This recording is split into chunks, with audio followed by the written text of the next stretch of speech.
La depresión no siempre es un llanto desconsolado o una confesión desesperada. A veces es el silencio en medio de una conversación, la risa forzada en una fotografía o la falta de respuesta a un mensaje que antes emocionaba.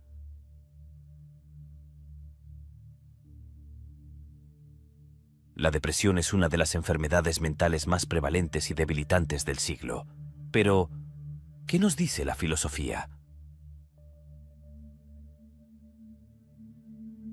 Friedrich Nietzsche identificó esta crisis de sentido como una consecuencia de la muerte interna con lo divino. En Así habló Zaratustra, el filósofo plantea que la humanidad enfrenta un profundo vacío existencial, lo que genera una crisis en la que la vida parece carecer de propósito. Las personas experimentan un sentimiento de vacío, de inutilidad y de falta de propósito en sus vidas, síntomas que resuenan con la visión de Nietzsche sobre el nihilismo pasivo. Este tipo de nihilismo se caracteriza con el pesimismo, falta de energía, desesperanza y desconexión con el mundo. Si el nihilismo pasivo conduce a la depresión, Nietzsche plantea que la solución es el nihilismo activo, la capacidad de destruir los valores caducos y crear nuevos. Aquí es donde entra en juego el concepto del superhombre, Übermensch, la figura ideal que Nietzsche propone como el ser humano que ha trascendido la desesperación.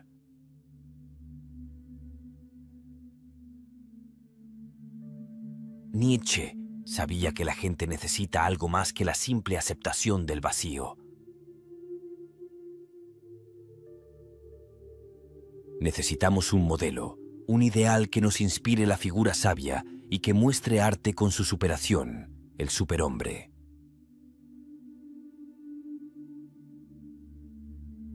Pero cuidado, el superhombre no es un villano manipulador ni un tirano despiadado.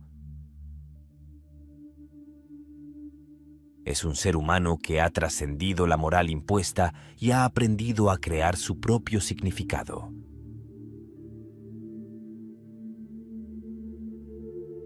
Alguien deprimido puede preguntarse, ¿cómo diablos puedo convertirme en un superhombre si apenas puedo salir de la cama?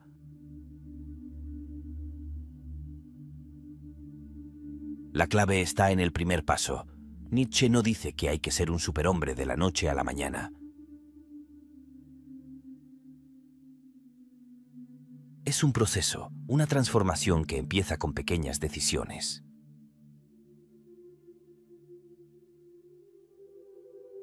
El superhombre no es alguien que nunca sufre, sino alguien que usa su sufrimiento como una fuerza interna y externa para la creación. En lugar de quedar atrapado en el vacío, lo usa como lienzo para pintar una nueva existencia. Si la depresión es el vacío, Nietzsche nos da una cuerda filosofal para cruzar.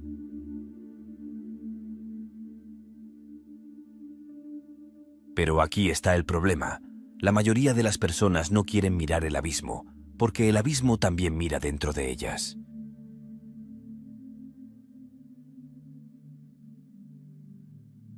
Nietzsche lo dijo claro: quien con monstruos lucha, cuide de convertirse en uno.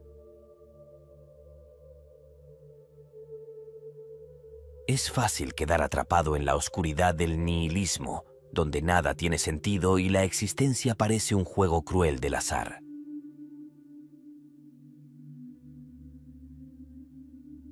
Sin embargo, el filósofo no veía el nihilismo como un final, sino como un punto de partida.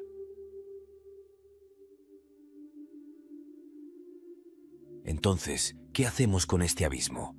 La respuesta nietzscheana es clara. Saltamos, no en el sentido literal, sino en el metafórico. Damos un salto de fe en nosotros mismos, creamos nuestros propios valores, nos convertimos en los arquitectos de nuestro significado.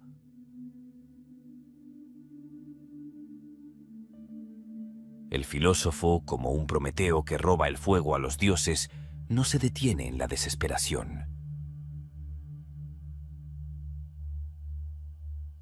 Nos exige que construyamos nuestros propios templos, no con las piedras del pasado o mitologías, sino con los materiales de nuestra propia voluntad, de nuestra propia mente. No nos trata con la dulzura de un sacerdote que promete consuelo, ni con la frialdad de un científico que disecciona la existencia en partes cuantificables. Nos habla como un filósofo que ha sentido en su propia carne el filo de la desesperación y ha decidido responder con el fuego de la creación. Para él, la depresión es la caverna oscura de Platón, donde el hombre encadenado ve solo sombras en la pared y toma su desesperanza por verdad absoluta.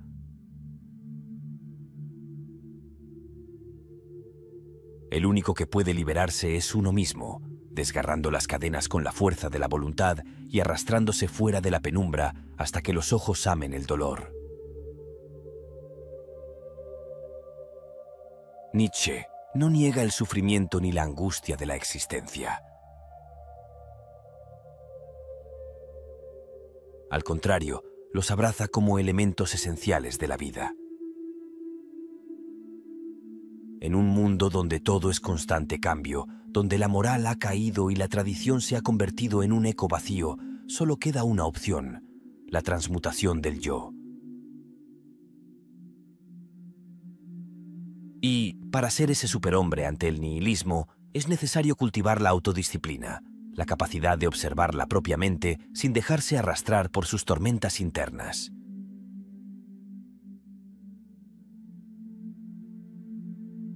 El que ha comprendido la fugacidad de todas las cosas no se aferra a nada con desesperación, pero tampoco vive con apatía.